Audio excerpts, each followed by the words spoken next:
오늘 라이브 스트리밍 강의에서는 미술사가 어떤 경로를 통해서 인문학이라고 하는 하나의 학문 체계 속에 들어갈 수 있었는가 하는 것을 미술사의 역사라는 관점에서 한번 살펴보도록 하겠습니다.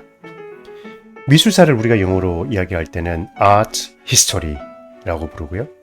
독일어로는 Kunstgeschichte, 불어로는 Histoire dell'art, 이탈리아로는 Historia dell'arte 라고 부릅니다. 미술사를 가리키는 용어들의 공통점이 있는데요. 모두 역사라는 단어와 미술이라는 단어가 결합되어 있다는 공통점이 있습니다. 그런데 이러한 단어의 조합 때문에 미술사를 흔히들 미술 작품의 역사 아니면 미술의 역사로 이해하는 경우가 많습니다. 그런데 이 말은 역사를 우리가 어떻게 이해하느냐에 따라서 맞는 말이 될 수도 있고 틀린 말이 될 수도 있습니다. 자, 만약에 미술을 사회적 현상으로 관찰하고 정치, 문화, 사회 등등등 다양한 맥락 속에서 미술을 이해하고 미술 현상과 관계하는 다양한 요소들을 복합적이고 종합적이고 다층적으로 파악한다는 의미로 사용한다면 미술사는 미술의 역사가 맞습니다. 그런데 그것이 아니라 미술사를 단순히 하나의 작품 혹은 특정한 미술가의 이야기 정도로 생각하신다면 그것은 미술사의 본질은 아닙니다. 미술사는 미술 현상을 하나의 사회적 현상으로 바라보고 그것을 인문학적 통찰력을 통해서 논리성과 사실성에 근거해서 새로운 관점들, 우리 시대를 바라보는 관점들을 찾아내는 그런 학문입니다. 그런데 다른 인문학의 분과들과 비교했을 때 미술사학은 그 역사가 매우 짧습니다. 철학의 역사를 들여다보면 철학을 최초로 대학에서 가르친 사람이 누구인지 우리는 알지 못합니다. 그런데 미술사는 어느 대학에서 처음으로 미술사가 학과로 설치되었는지 우리가 알 수가 있습니다. 1799년 독일 괴팅엔 대학에서 최초로 미술사학과가 설치가 되었습니다. 그리고 그 미술사학과의 첫 번째 미술사 교수로 자리를 얻은 사람이 요한 도미닉 피오릴로라는 사람입니다. 지금 이미지를 보고 계시는 이 사람입니다. 그러면 독립된 학과로 자리 잡기 이전에 1799년 이전의 미술사는 대학에서 다뤄지지 않았는가? 그렇지 않습니다. 미술사를 다루기는 했지만은 미술사가 하나의 독립된 인문학의 영역으로 다뤄진 것이 아니라 대부분은 역사학과 내에서 역사학자들이 미술을 하나의 역사적 현상으로 보고 역사적 관점에서 역사학자의 관점에서 아니면 고고학자의 관점에서 아니면 문화학자의 관점에서 미술사를 강의를 했고 가르치고 배우게 됐습니다. 그런데 이 미술사가 하나의 학문적 체계로 자리를 잡는데 결정적인 영향을 끼친 사람이 누구냐면 바로 지금 보고 계시는 야콥 부르크하르트라는 사람입니다.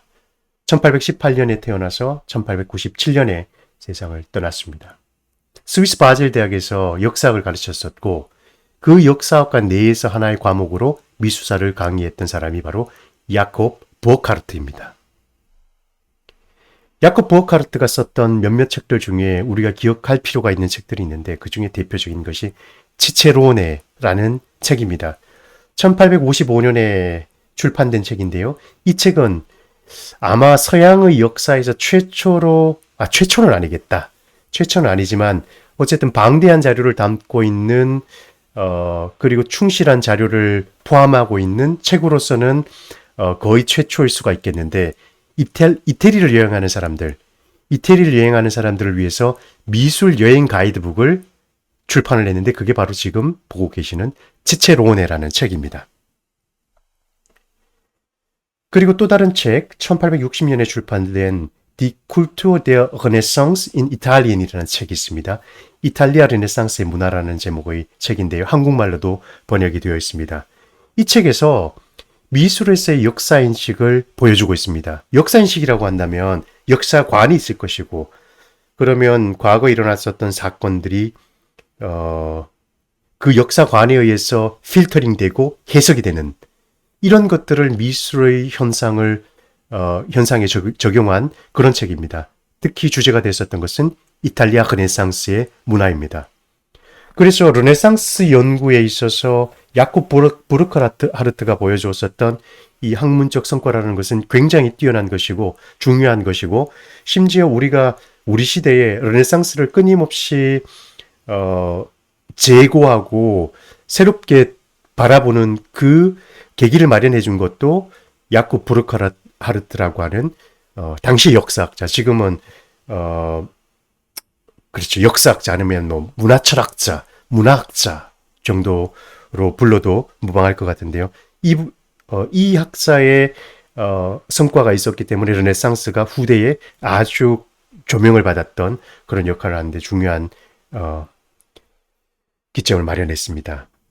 그리고 미술사가 학문적 체계를 갖추게 되는데 혁혁한 공을 세웠던 사람이 요한 요아힘 윙켈만이라는 사람입니다. 18세기 활동을 했었던 사람이고요. 윙켈만은 글쎄요, 이 당시에 지금처럼 학문의 그 영역들이 오늘날의 형태처럼 이렇게 세분화되지 않았기 때문에 뭐 이 사람은 역사학자다, 뭐 문화학자다, 인류학자다, 고고학자다 이렇게 명칭 짓기가 참 애매한 경우가 많지만 특히 요한 요아킴 윙켈만 같은 경우에는 고고학적 탐구에 큰 관심이 있었고 그리고 이 윙켈만이 학문적으로 이뤄놓았던 성과는 고고학적 발굴과 그것을 통해서 미학적 개념뿐만 아니라 미술사학적 양식의 개념을 제시해 준 것이 바로 요한 요아킴 윙켈만의 중요한 학문적 성과입니다. 대표적으로 또 두 권의 책을 소개해 드릴 수가 있는데요. 제목이 조금 깁니다. 첫 번째 책은 1755년에 쓰여진 책으로요. Gedanken über die Nachahmung griechischen Werke in der Malerei und Bildhauerkunst. 한국말로 좀 줄여서 그리스 미술 모방론이라고 부릅니다. 번역이 다 되어 있습니다. 그리고 1864년에 두 번째 책을 중요한 책을 출판하게 되는데 Geschichte der Kunst des Altertums, 고대 미술사라고 번역되어 있는 책입니다. 이 책을 통해서 미술 작품들이 그냥 개별 작가들이 작품을 만들어 둔 것이 아니라 미술이라고 하는 것이 시대의 영향을 받는다. 그리고 미술 작품을 만든 사람도 시대의 영향을 받는다. 그리고 한 시대를 공유하고 있는 사람들은 그 시대에 속해 있는 사람들의 정서가 있기 때문에 공통된 분야가, 그 공통분모가 있기 때문에 미술 작품에서도 그러한 공통적인 요소들이 드러나게 된다 하는 것을 양식적 개념으로 묶어서 미술사의 학문적 방법론이 발달하는 데 중요한 역할을 했고 그렇기 때문에 미술사의 역사를 들여다볼 때 요한 요아킴 윙켈만의 업적은 미술사가 인문학으로 나아가는데 결정적인 초석을 두었다라고 그 공을 이야기하고 있습니다. 미술사가 학문적 체계를 갖추지 못했을 때 그렇다면 미술 연구는 어떻게 진행이 되었을지 한번 살펴보도록 하겠습니다. 다들 한 번쯤 들어보셨겠지만은 르네상스 시대 이전에는 미술가들의 사회적 지위가 굉장히 낮았죠. 지금 오늘날 미술가 하면 어떨까요? 지금 우리 시대에 우리가 가지고 있는 미술가에 대한 상상, 이미지 아니면 어떤 것이 떠오를까요? 좀 특이한 생각을 한다?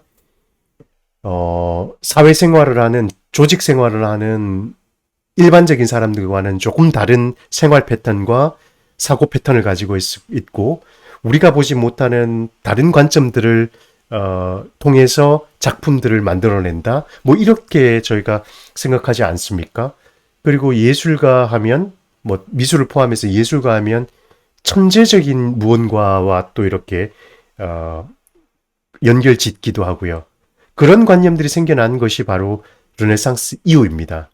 르네상스 이전에는 미술가의 사회적 지위가 방금 말씀드렸던 것처럼 낮았고 어떻게 낮았냐면은 미술이라는 것이 정신작용을 통해서 창작해내는 무언가가 아니라 몸을 사용해서 육체적 노동을 통해서 물질적인 것을 만들어내는 행위로 보았기 때문에 예술가의 행위가 정신적인 것이 아니라 육체 노동에 의해서 나온 결과물이라는 그런 측면에서 사회적 지위가 수공업자들처럼 여겨졌고 오늘날과는 상당히 다른 사회적 대우를 받았다는 것을 기억하셔야 됩니다. 고대에도 마찬가지였습니다. 미술가의 창작행위라는 것이 지적 작용이 아니라 영감과 육체 노동을 통해서 이루어지는 행위다. 영감이라고 하는 것은 미술가의 머리에서 나온 게 아니지 않습니까? 영감이라는 것은 신적인 영역에서 갑자기 나에게 뭔가 주어지는 것이고 그것이 나의 몸이 도구가 되어서 몸을 움직여서 물질을 다루어서 그것을 결과적으로 만들어진 것이 작품이다라는 관념이 있었기 때문에 미술가의 창작행위가 정신적 작용이 아니라 영감을 통해서 아니면 육체적 노동을 통해서 이루어지는 그런 행위다라고 생각했기 때문에 미술가의 사회적 지위가 아주 낮았다고 말씀드릴 수가 있습니다.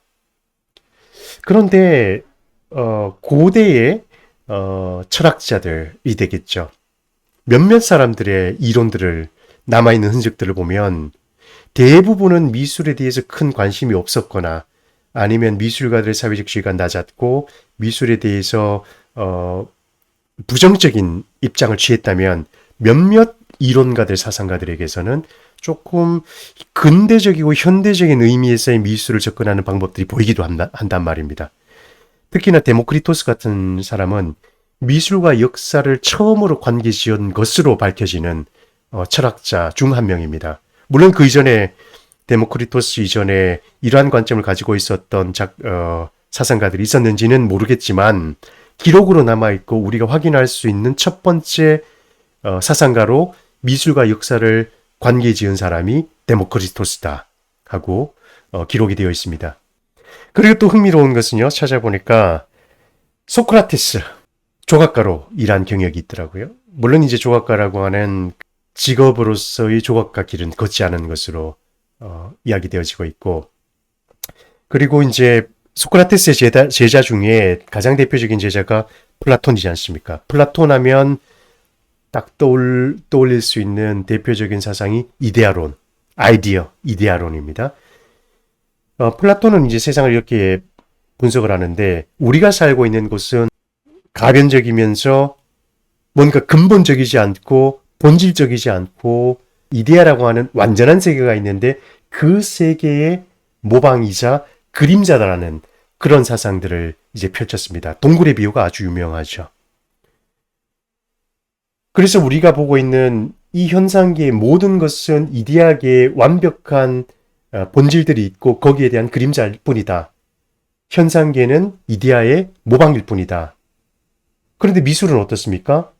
현상계에서 이루어지고 있는 이 창작 활동, 미술이라고 하는 활동은 우리가 시각적으로 경험하는 대상이나 물건이나 물체들을 다시 한번 모방하지 않습니까?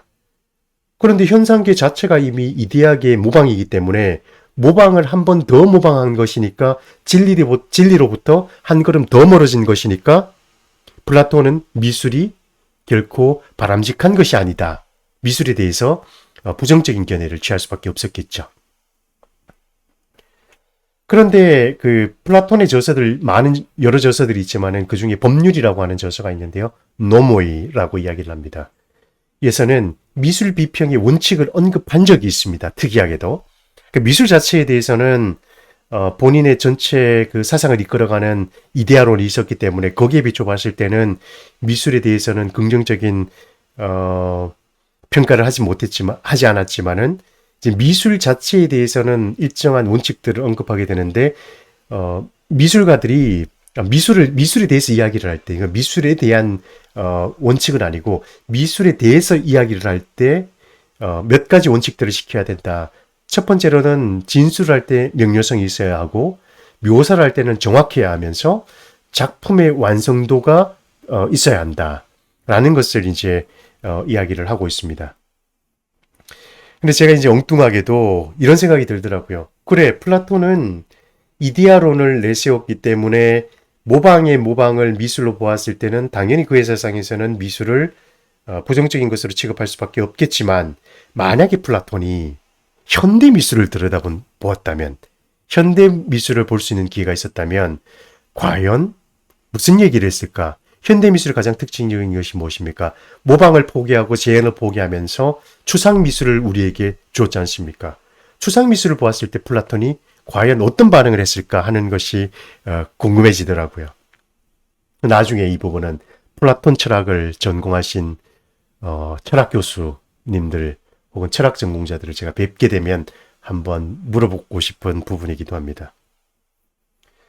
자, 플라톤 하면 또 빠뜨릴 수 없는 밀접한 관계가 있는 사람이 아리스토텔레스. 아리스토텔레스는 플라톤과는 달리 미술에 대해서 조금은 다른 가치를 인정했는데 사회적 기능과 그 가치를 인정을 했습니다. 크세노크라테스라는 사람이 있는데요. 조각가 리스포스의 직계제자라고 알려져 있는데 미술을 역사적 발달의 관점에서 고찰했다 하는 기록이 남아 있습니다.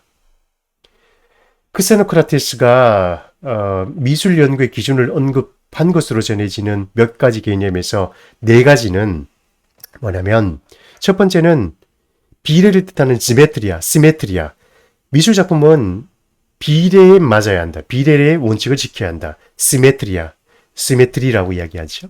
그리고 리듬감이 있어야 한다.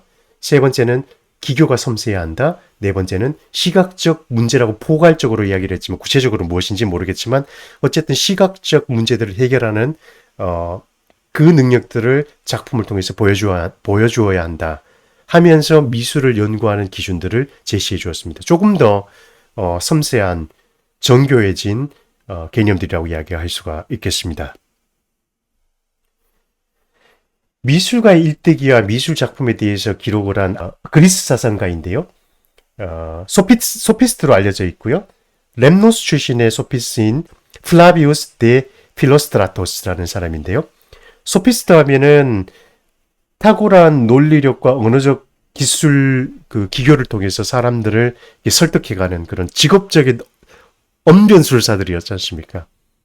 헬레니즘 시기에 로마에서 활동했었던 조각가 파스텔레스라는 사람이 있는데요. 기원전 1세기경에 그리스 미술 명작들을 소개한 책을 저술했다는 기록이 있고 로마의 그리스 미술품 수집 열풍을 일으키는데 적지 않은 영향을 끼친 사람으로 알려져 있습니다. AD 2세기 무렵 활동했었던 파우사니우스라는 사람이 있는데요. 파우사니아스는 아까 제가 야콥 보어카르트가 치체로네라고 하는 책을 통해서 이태리를 여행하는 사람들에게 미술 가이드를 썼다고 말씀드렸잖아요. 그 원형이 어디냐면은 AD 2세기경에 쓰여진 파우사니아스의 책입니다. 로마인들이 여행을 할 때 가지고 다니면서 그리스 조각상들을 감상할 수 있는 그런 길라잡이가 되는 책을 집필을 했고요. 아주 중요한 책입니다. 한국말로는 번역이 되어 있는지 모르겠습니다. 그리고 로마 출신의 고대 로마의 아주 위대한 사상가 중에 플리니우스가 있는데요. 플리니우스가 고대 사상과 문화를 집대성했었던 히스토리아 나투랄리스라고 하는 몇 권의 책이 있습니다. 이게 이제 백과사전인데요. 박물지라고 소개가 되고 그 일부분에서 미술에 대해서 언급을 하고 있는데 미술의 기술, 그러니까 테크닉, 재료, 유명한 작품들을 소개했고 거기서 언급되어 있는 작품들 중에 유명한 작품들이 그 그리스 시대의 신관이었었던 그 누구죠? 그 트로이의 목마를 들어오지 못하게 신들의 신탁을 사람들에게 이제 발설함으로써 아들들과 함께 뱀에 의해서 포세이돈이 보낸 뱀에 의해서 고통당하면서 생명을 마친 그 사람 갑자기 이름이 생각이 안 나네요.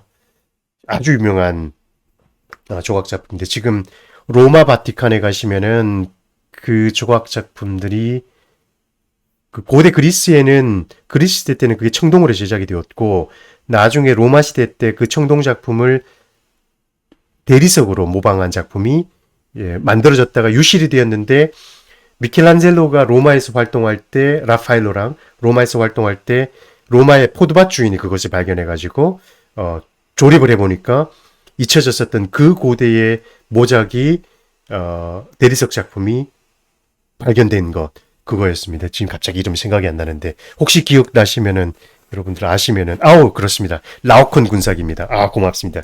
김민식님 고맙습니다. 라오콘 군상입니다. 그 라오콘에 대해서 이 플리니우스가 책에 쓰고 있습니다. 그래서 그 후대 사람들이 보니까 분명히 플리니우스가 어디서 보았다라고 이야기를 했고 이 작품이 너무나 탁월하다는 기술을 하고 있는데 작품이 없는 거예요. 그래서 나중에 이제 포도밭에서 그게 발굴이 되었고 이게 플리니우스가 이야기했었던 그 작품이구나 하는 것이 확인이 됐고 지금 그 작품을 우리가 로마 바티칸 가시면 보실 수가 있습니다. 미술에 대한 고찰이 고대에서부터 있어 왔었지만은 지나치게 단편적이라는 한계가 있습니다. 무슨 말이냐면 이렇게 단편적으로 작품들을 접근하고 미술을 단편적으로 접근해서는 미술사라는 학문적인 체계를 만들기에는 부족했다는 얘기입니다. 근본적으로 중세에 넘어왔지만 미술을 접하는 방법은 변하지 않았습니다. 특히나 중세 같은 경우에는 기독교가 지배했던 시대였었기 때문에 인간이 아름다움을 추구한다라는 것에 대한 관념이 상대적으로 약했었고 중세를 대표하는 대성당 그리고 대성당들을 장식하는 조각이나 아니면 회화 작품들 그 그림들은 신의 세계를 물질적 이미지를 통해서 사람들에게 보여주는 것이 목적이었지 우리가 작품을 통해서 보았을 때 순수한 미학적인 측면에서 작품들이 만들어지지 않았다 하는 그런 한계점들이 있었다는 것이죠. 물론 그렇다고 해서 중세 미술이 종교적 스테이트먼트가 강하고 종교적 이념을 사상과 이념을 드러내기 위한 수단으로 사용되었기 때문에 중세 미술은 중요하지 않은 것인가 그리고 그 미학은 상대적으로 순수 미학을 추구했었던 미술작품과 비교했을 때 수준이 낮은 것인가 그렇게 볼 수는 없다는 것입니다. 시대에 따라서 그 시대가 추구했었던 미학적 차원이 다르고 미학적 관점이 달랐기 때문에 그런 측면에서 우리가 좀 시대와 함께 작품을 보아야 그 작품들을 제대로 평가할 수가 있다는 것을 다시 한번 말씀을 드립니다. 성 어거스틴 기독교의 사상적 체계, 기독교의 신학적 체계를 만드는 데 가장 중요한 역할을 했었던 교부 중에 한 명이죠. De pulcro et ep도라고 하는 책을 썼는데요. 한국말로 번역을 하면 아름다움과 미와 어울림에 대하여라는 제목의 책인데요. 이 책에서 미술과 미학적 측면에 대한 언급을 한 것으로 알려지고 있는데 실제 본인은 거기에 대해서 기억을 못하고 있습니다. 중세 미술에서 중요한 역할을 했었던 사상가는 신플라톤주의 철학자인데요. 그 플라톤의 철학적 사상을 기독교 신학을 이해하는 그 하나의 틀로 사용을 했었던 철학 사상을 신플라톤주의라고 이야기를 합니다. 네오플라토니즘이라고 이야기를 하는데요. 그 대표적인 선수가 디오니시오스 아리오파기타라는 사람이에요. 그러니까 하면은 가짜라는 얘기잖아, 그죠? 수도 디오니시우스라고 이야기를 합니다. 독일에서는 프소이도 디오니시우스라고 이야기를 하는데 이 사람이 신플라톤주의적 사상을 피력을 하면서 거기에서 미와 선이라는 것을 일치해야 한다. 그리고 그것을 지향했을 때 완벽한 신적인 세계의 아름다움을 향할 수 있다. 이런 사상들을 펼쳤고 그 사상을 빛의 미학으로 환원해서 교회 건축에서 완성하려고 시도했었던 것이 바로 고딕 양식입니다. 고딕 하면은 제가 일전에 한 번에 살펴보는 서양 미술사 시리즈에서 말씀드렸거나 아니면 중세 미술에 대해서 한번 정리하는 영상에서 언급드렸던 것처럼 건축 기술이 발달을 했고 건축 기술이 발달했기 때문에 더 이상 두톤 벽면이 필요 없었고 그런 벽면을 더 얇게 하기 위해서 아예 벽면을 없애버리는 대신 거기에 창문을 두었고 창문을 스테인드 글라스라고 하는 아름다운 색 유리 그림창으로 대체함으로써 외부의 빛이 형형색색의 창문을 부딪혀서 교회 내부로 들어올 때 교회 내부의 전체적인 분위기가 신적인 세계를 구현하는데 연출력이 굉장히 뛰어났다는 것. 그것이 다 신플라톤주의에서 이야기하는 그런 미와 선의 일치가 고딕 사상과 기술적인 측면과 합해졌을 때 추구되었었던 결과로 나타났었던 중세 미학의 절정이다라고 말씀을 드릴 수가 있습니다. 그럼에도 불구하고 중세시대 역시 고대와 마찬가지로 근본적으로 미술가의 사회적 지위가 낮았다라는 것, 그것이 미술사가 하나의 학문체계로 나아가는데 중요한 걸림돌이 되었다는 거 기억해 주셨으면 좋겠습니다. 최초의 미술에 대해서 역사인식을 가졌던 사람은 16세기 이태리 피렌체에서 활동했었던 지오르지오 바사리라는 사람입니다. 이 사람은 우리가 다 잊어도 좋은데요. 이 사람만큼은 기억하셔야 한다고 제가 강조를 거듭해드리는 사람입니다. 유명한 사람인데 메디치 가문에 고용이 되었었던 메디치 가문의 미술가였었고 미술가로서도 중요한 활동을 했었지만은 안타깝게 이 사람이 남긴 책 때문에 오히려 지오르지오 바사리는 미술가로서의 조명은 상대적으로 덜 받고 있는 그런 사람인데요. 지오르지오 바사리가 남겼던 대표적인 그 건축물이 뭐냐면 피렌체 우피치 미술관입니다. 우피치 미술관을 그 메디치 가문의 그 국정을 운영할 때 사무실로 사용하기 위해서 이제 지은 건물인데 그 건물을 지은 사람이 바로 지오르지오 바사리입니다. 지오르지오 바사리가 쓴 유명한 책이 있습니다. 1550년에 첫 번째 초판을 출판을 했고 1569년에 증보 개정판이 되겠죠. 확장판이 되겠습니다. 두 번째 버전을 선보였는데 피렌체에 사용했었던 그 토스카나 언어로 사용을 했고 그 토스카나 언어는 현대 이태리어의 토대가 되는 언어이기도 합니다. 책 제목이 굉장히 길어요. Le vite dei più eccellenti architettori, pittori e scultori italiani da Cimabue insino a tempi nostri. 책 이름이 무지하게 길지만 줄여서 미술가 열전이라고 불립니다. 이 미술가 열전이라고 하는 책에서 이태리 피렌체를 중심으로 활동했었던 당대 최고의 미술가들의 계보들을 그 미술가 열전이니까 이 사람들의 생애들을 집대성해서 한 권의 책으로 묶어놓은 책이고요. 야콥 브루크하르트는 바사리의 이 책에 대해서 이렇게 평가를 합니다. 만약에 바사리에 빛나는 저작이 없었더라면 유럽에서의 미술사는 아예 존재하지 않았을지도 모른다. 엄청난 칭송이죠. 그렇기 때문에 일부 미술사 학자들은 지오르지오 바사리를 서양 미술사의 아버지라고 부르기도 합니다.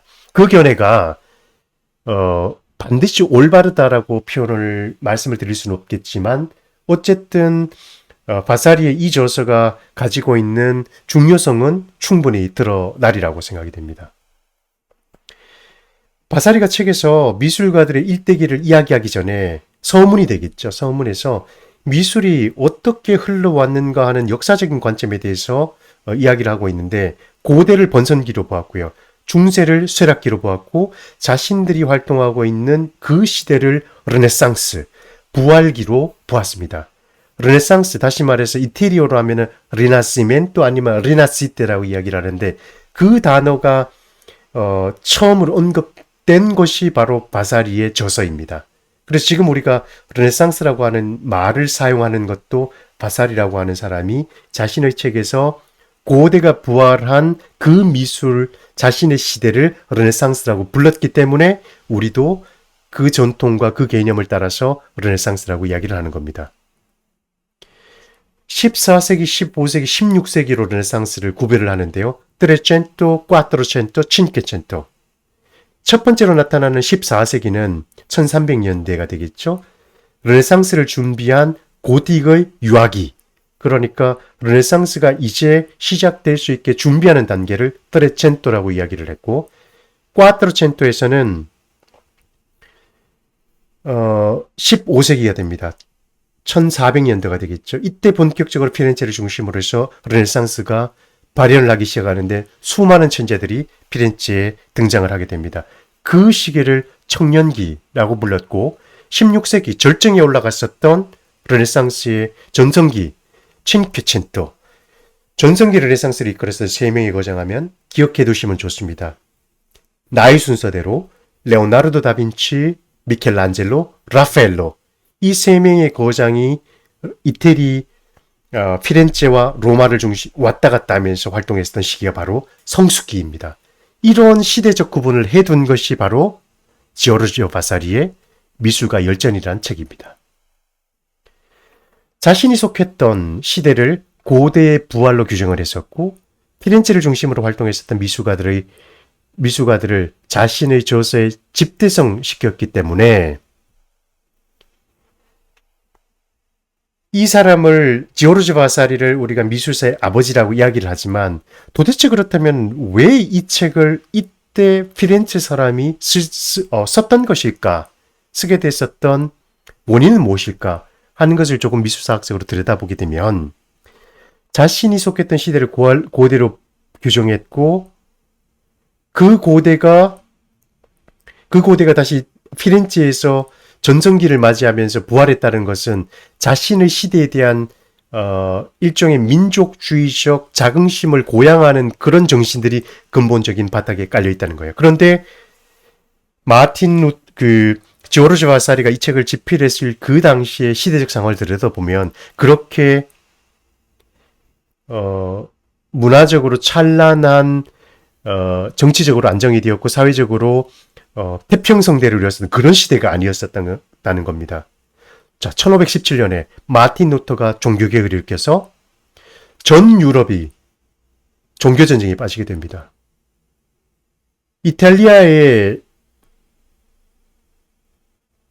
신성 로마 제국이 로마의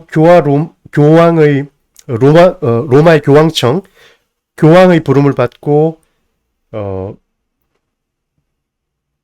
외부 세력들을 물리치기 위해서 왔지만 결국 속내는 임금체불 아니면은 북방에서 왔던 그 용병들이 게르만의 용병들이 로마 카톨릭에 대한 기본적인 반감이 있었고 그랬기 때문에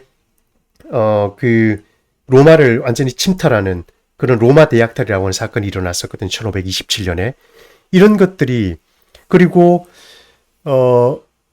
교황이 있었지만 결국 알프스 이북 지역에 독일 지역을 장악하고 있었던 주요 국가들이나 아니면 프랑스라든지 이런 나라들에서 아니면 합스부르크라든지 이런 나라들에서 계속 끊임없이 교황을 중심으로 해서 로마 카톨릭을 중심으로 한 이태리와 그 대결 구도를 이루고 있었고 그래서 프랑스와 교황이 신성 로마 제국 이렇게 복잡다단한 정치적인 그 관계가 대립을 하고 있었기 때문에 이 시대가 굉장히 흉흉했었다는 겁니다.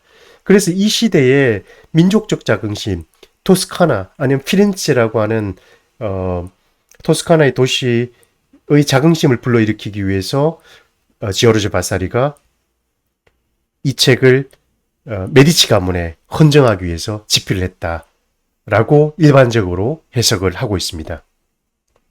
불안과 공포가 지배를 했었고 폐배의식이 팽배했었던 이 절망의 시대에 꽈트로첸토 천재 미술가들의 찬란한 업적을 찬양하면서 미술이 부활했고 우리가 그 과거의 영광을 새롭게 피렌체에서 부활시키고자 한다 아니면 부활시켰다 하는 것을 대대적으로 과시하기 위해서 쓰여진 책이 바로 지오르지오 바사리의 미술가 열전이다라고 볼 수도 있을 것 같습니다. 반드시 이렇게 봐야 한다는 것은 아니지만 미술사적 의 이외에 왜 이 책이 그 당시에 피렌체에서 쓰여졌을까 하는 것을 추적해 가다 보면은 이런 사회적 배경이 근간에 깔려 있다는 것을 확인할 수가 있습니다. 지오르지오 바사리의 저서가 가지는 미술사적 의의를 두 가지 정도로 볼 수가 있는데요. 물론 여러 가지가 있지만 가장 중요한 두 가지 의의는 뭐냐면 첫 번째, 미술가들에 대한 단편적 일화가 아니라 미술의 흐름을 역사적 틀을 통해서 서술하려고 했다 하는 것이 미술사적인 의미에서 보았을 때 지오르지오 바사리의 저서가 가지는 첫 번째 의의입니다. 두 번째로는 지오르지오 바사리는 피렌체 사람은 아니에요. 아레조 사람인데 피렌체에서 활동을 했었고 피렌체를 중심으로 활동한 미술가들만 자신의 책에 담았기 때문에 결국 알프스 이북 지역에 독일이라든지 네덜란드라든지 이런 지역에서도 탁월한 미술가들이 활발하게 활동을 했었는데 자신의 책에 포함을 시키지 않았다는 겁니다.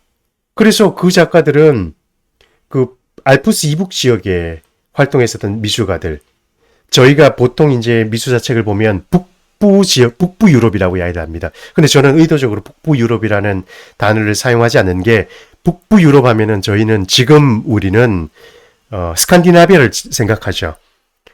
그렇기 때문에 스칸디나비아는 이렇게 일반적으로 서양 미술사에서 다루는 그런 영역이 아니기 때문에 오해 소지가 있기 때문에 대체적으로 미술사 책에서 북방 뭐 유럽, 북부 유럽 이렇게 이야기를 할 때 저는 알프스 이북 지역이다 라고 이야기를 하는 게, 이태리는 알프스 이남 지역이고 알프스 이북 지역의 스페인이나 아니면 특히나 이제 독일과 프랑스를 얘기를 하겠죠. 이 지역에 또 탁월한 미술가들이 있었는데 지오르조 바사리가 자신의 책에서 언급하지 않았다는 것에 일종의 반감이 있었겠죠. 근데 그것이, 그 반감이 자극을 주어서 알프스 이북 지역에서도 미술가들의 생애를 집대성하는 그런 책들이 쓰여지기 시작했고, 심지어 이태리 북부 지역, 밀라노 뭐 이런 지역이 있지 않습니까? 뭐 베네치아라든지 피렌체가 아닌 지역에 있었던 다른 지역의 미술가들도 자신들의 미술가들, 자신들의 지역을 대표하는 미술가들의 생애를 집대성해서 책을 만들었다. 이런 자극제가 되었다는 의미에서도 지오르조 바사리의 미술가 열전이 큰 공헌을 했다. 뭐 좀 아이러니하기는 하지만 그런 의의를 둘 수가 있습니다.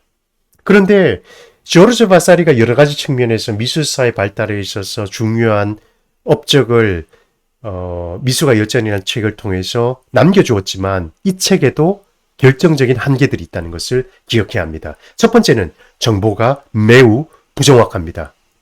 두 번째로는 바사리 자신이 심정적으로 이끌리는 작가에 대해서 좀 후한 평가를 했기 때문에 감정적인 평가와 판단이 들어갔다는 측면에서 객관적 자료로 보기에는 다소 무리가 있다.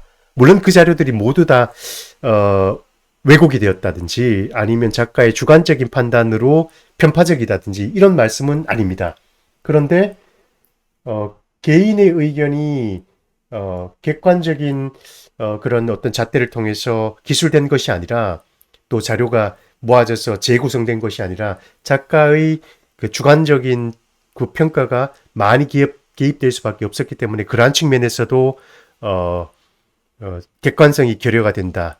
또 기억에 의존해서 서술되는 것들이 꽤나 많기 때문에 그 기억이 잘못된 것일 수도 있고 이런 문제점들이 있다라는 사실을 기억해 두면서 지오르조 바사리의 미술가 열전을 평가할 수 있을 것 같습니다. 뒤쪽에 이제 보시면은 제가 가지고 있는 책들 중에 지오르조 바사리의 미술가 열전을 독일에서는 예전에도 한번 말씀드렸던 것 같은데 지금 최소한 10년 이상 여러 영역의 학자들이 함께 공동 프로젝트로 진행을 하면서 이 책을 1년에 한 권씩 번역을 해내고 있어요. 최근에 제가 코로나 때문에 독일을 가지 못했기 때문에 어디까지 번역이 되어 있는지 모르겠지만, 아까 말씀드렸던 것처럼 한국말로도 이 책이 번역된 적이 있는 것으로 알고 있습니다. 근데 전체 다가 다 번역된 것 같지는 않고요. 어떤 방식으로 어떻게 번역되는지 모르겠지만 한국말로 이 책을 번역하기 굉장히 무리가 있는 것은, 첫 번째로 이 책이 쓰여진 것은 토스카나 언어, 현대 이태리어가 아니고 현대 이태리어의 기초가 되었었던 토스카나 언어로 기록이 됐다는 것, 그리고 이태리어만 해서 번역을 할 수 있는 것이 아니고 지금 이 당시에 미술사적인 그 지식이 있는 전문 영역을 전공을 한 아주 탁월한 학자가 있어야 되는 거, 미술사 학자가 있어야 한다는 거, 그리고 문화사적으로 접근할 수 있는 분이 있어야 한다는 거. 그러니까 한 3명, 4명 이상의 전문 영역의 그 연구자들이 아주 오랫동안 이 작업을 집중해서 하면 수십 년을 걸릴 거예요. 한국말로 번역을 하는데. 그런 그 프로젝트로 진행되어야 하고, 그리고 그런 것들을 이제 경제적으로 서포트해 줄 수 있는 그 기초 학문에 대한 그 인문학적 영역에서의 그 연구 지원이 대폭 지원되지 않은 이상은 이 책이 한국말로 번역되기는 굉장히 어렵지 않을까라는 생각이 듭니다. 어쨌든 바사리의 저서가 중요한 역사적 의미를 가지고 있지만 정보의 부정확성이나 책을 저술해 가면서 그 바사리가 기억에 의존하고 자신이 그 수집한 정보에 의존하면서 동시에 자신의 개인적인 감정이 개입되었다는 측면에서 객관성의 문제에서 이 책의 한계점들이 드러나고 있다라는 것을 반드시 기억할 필요가 있습니다. 자, 17세기 들어와서 프랑스 절대왕정에 들어와서 이제 근대식 의미에서의 미술학교가 만들어지기 시작했습니다. 그 이전에는 미술가가 되기 위해서는 도제식 교육을 받았겠죠. 대가들의 공방에 들어가서 수년 동안, 10년 동안, 15년 동안 허드렛는 일부터 시작을 해서 스승의 일들을 조금씩 도와가면서 기술들을 습득하고 양식들과 스킬들을 습득해가는 그런 도제식 시스템이 있었다면은 1648년에 루이 14세의 명예에 의해서 프랑스 왕립미술원이 설립이 됩니다. 체계적인 미술 교육 시스템이 구축됐다는 말씀입니다. 도제식 교육에서 국가가 통제하고 규제하는 교육 시스템으로 미술가가 배출이 됐다는 것. 이것 또한 아카데미 호얄이라고 이야기를 합니다. 프랑스 왕립미술학교를. 국가 중심의 예술가 양성 교육기관이 만들어졌다는 것이 긍정적인 측면을 가지고 있기도 하지만 또 부정적인 의미를 가지고 있기도 합니다. 왜냐하면 그 의도가 분명히 드러나 있기 때문입니다. 프랑스 절대왕정을 찬양하는 프랑스 절대왕정이 추구하는 정치적 이념을 예술로 보여주기 위해서 학교가 만들어졌고 그런 방식의 미술들이 아카데미를 통해서 만들어졌기 때문에 그렇습니다. 예술이 국가의 통제겠죠. 예술을 통제하는 국가의 지나친 개입이 이루어졌다라는 측면에서 보자면은 그 국가가 규제하고 통제하는 근대적 의미에서의 미술학교가 반드시 예술의 발달에서는 긍정적 측면만 가지고 있는 것은 아니다라는 것을 말씀드릴 수가 있습니다. 왕립미술원이 주관하는 대규모 전시회가 있었는데 그것이 살롱전이고요. 살롱 드 파리, 근대적 현대는 아니고요. 근대적 개념에서의 전시회의 기원이 되고 또 전시 기술이 발달한다는 거. 그래서 지금은 이제 우리는 미술관에 가면 전시를 보러 가지 않습니까? 예전에 그런 개념들이 없었다는 겁니다. 미술작품이라는 것은 개인의 사적인 공간을 장식하기 위한 하나의 대상이었던 것이고 여러 작품들을 하나의 맥락으로 묶어서 거대한 공간에 함께 제시해주는 전시라는 개념이 생겨난 게 바로 살롱전이라는 것인데 그것을 주관했던 것이 왕립미술원입니다. 왕립미술원에서 주최하는 이 살롱전은 대중들에도 개방이 됐기 때문에 대중들이 미술 작품들을 감상할 기회가 제공이 되었고 사회적인 큰 이슈가 되었고 그러다 보니 자연스럽게 미술 비평이 이때부터 시작이 되었습니다. 대표적인 사람이 드니 디드로라는 사람이 있고요. 사상가지 않습니까? 그리고 프랑스를 대표하는 시인 샤를 보들레아 이런 사람들이 문필가들이 주로 예술 작품들을 감상하고 거기에 대한 자신들의 의견들 비평을 하게 되는데 그것이 미술 비평의 시작이 됩니다. 미술 연구의 패러다임이 전환되는 것이 처음 강의 시작하면서 소개해드렸던 요아킨 빈켈만이라는 인물 때문입니다. 미술 연구에 있어서 학술적 구조와 역사적 진술의 체계적인 접근 방법이 필요하다는 것을 인식을 했고 그러한 체계를 만들어냈던 것이 바로 요아킨 빈켈만입니다. 미술과 미술행위가 역사의 발전 그 자체처럼 살아서 발화하고 번성하고 쇠락하는 자연스러운 과정을 따라서 움직여왔다라는 발상을 했고 개별 작품의 근간에는 각 시대마다 보편적으로 나타나는 미술 형식인 양식이라는 것이 존재한다라는 사실을 요아킨 빈켈만이 할 수 있었던 것입니다.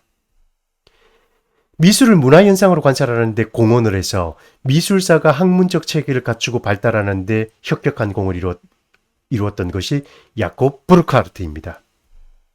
미술사 연구의 혁신을 불러일으킨 부르크하르트의 제자가 있는데요. 하이니히 벨플린이라는 인물입니다.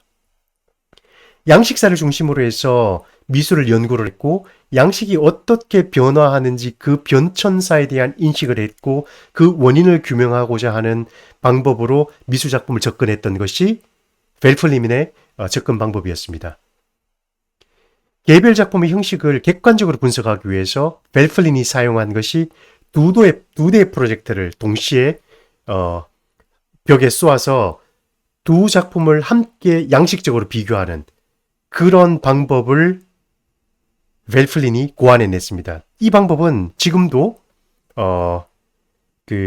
사용이 되고 있죠. 1915년에 출판된 벨플린의 저서 미술사의 기초개념 쿤스트geschichtliche Grundbegriffe 하는 책이 출판이 되면서 그 책에서 시대 변화와 미술 양식의 변화가 어떤 관계를 맺고 있는지를 규명을 하고 있습니다. 네, 제가 강의 중이기 때문에 여러분들께서 이 댓글을 남기시면 그 댓글에 대해서 바로 반응을 못 드리지만 이 강의가 끝이 나면 올려두신 코멘트에 대해서 제가 다 읽고 거기에 대해서 말씀을 드리도록 하겠습니다. 지금 중요한 정보를 올리신 것 같아서 제가 잠시 언급을 드렸습니다. 벨플린에게 있어서 미술사학이라고 하는 것은 보는 것에서 시작해서 본 것을 서술해야 한다 하는 것으로 마무리되었습니다. 관찰은 서술을 위한 전제가 되고 서술을 통해 작품에 대한 설득력 있는 진술이 가능하기 때문입니다. 벨플린이 발전시켰던 형태 분석적 방법론이 미술사는 시대의 변화에 따라서 양식이 달라진다는 것을 최초로 실증적으로 증명해내고 설명해내는 이해가 됩니다. 미술사의 관심 범위가 다양한 분야로 확장된 계기를 마련해 준 것이 아비 바브루크라는 사람의 업적입니다. 아비 바브루크는 함부르크 출신의 유대인 은행가 집안의 장남이었는데 미술 연구에 전념하기 위해서 은행을 상속받는 가업을 포기를 하고 그 대신 집안이 가지고 있었던 막대한 자금으로 엄청난 개인 자료실을 마련함으로써 미술사 발전에 엄청나게 중요한 역할을 했었던 인물입니다. 이미지들의 도상적 관계, 여러 이미지를 수집을 해서 그 이미지들이 가지고 있는 공통점을 찾아내고 그 공통적인 형태들이 어떤 의미의 변천을 겪어왔는지를 분석해내는 이런 미술사의 접근 방법을 고안해냈는데 그것을 도상학이라고 합니다. 아이코놀로지라고 이야기를 합니다. 아이코놀로지가 발달하는데 가장 중요한 역할을 하는 것이 바로 이 아비 바브루크입니다. 방대한 자료들을 수집했고요. 거대한 이미지의 데이터베이스를 구축을 해서 어떤 작품의 어떤 형태가 어디서 왔고 의미적으로 어떻게 변천해 왔는지를 살펴보는 편집증적인 집착력을 가지고 집중력을 가지고 이미지들을 연구했던 인물입니다. 아주 중요한 인물입니다. 이미지들의 유기적인 관계들을 밝혀냈고 사회적, 문화적, 심리 등등등등의 의미들을 밝히는 도상학이라고 하는 연구 방법의 미술사학의 연구 방법론을 개척해낸 인물이 아비 바브루크입니다.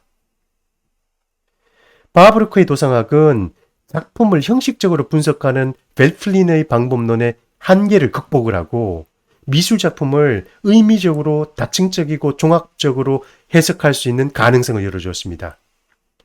바브루크의 학문적 성과가 에아빈 파놉스키에 의해 계승이 되었고 미술사학은 더 이상 미술의 현상에만 국한된 것이 아니라 타 학과들과의 관계성과 그 범주를 넓혀가면서 포괄적인 이미지학, 포괄적인 문화과학으로 발달하는 데 중요한 역할을 하게 되었습니다.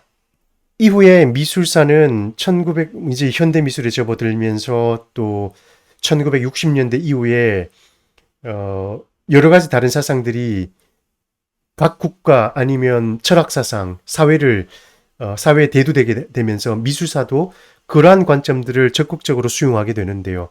예를 들어서 1970년대 여성의 사회적 참여, 여성 해방이라는 것이 사회적 이슈로서 대두가 되었을 때 미술사에서도 여성학적 관점, 페미니즘 관점에서 접근을 하는 그런 방법이 나오기도 했었고요. 아니면 또 뭐가 있을까요? 환경론적인 거, 아니면 뭐 현상학적인 이런 방법으로 시대와 역사와 철학적 사상과 그 사회의 분위기와 사회를 지배하고 있는 여러 가지 사상들이 나타났을 때 미술사에서도 적극적으로 그러한 사상들을 연구 영역으로 끌어들여서 방법론으로 사용하면서 미술 연구의 그 외연들이 엄청나게 확장되었다는 것을 알 수가 있습니다. 지금 우리 시대의 언어는 과학과 공학적 사고 아니겠습니까? 그렇다면은 이제는 미술을 하는 미술가들도 우리 시대의 언어에 대해서 관심을 기울여야 할 것 같고요. 그리고 미술사를 연구하는 저와 같은 연구자들도 우리 시대의 언어를 통해서 미술의 역사 그리고 미술 현상들을 살펴볼 수 있는 그런 새로운 방법론들에 대한 고민들이 있어야 하지 않을까 그런 생각을 개인적으로 해봅니다. 자, 오늘 강의 여기서 마무리 짓도록 하고요. 지금까지 미술사학자 김성모였습니다. 경청해 주셔서 고맙습니다.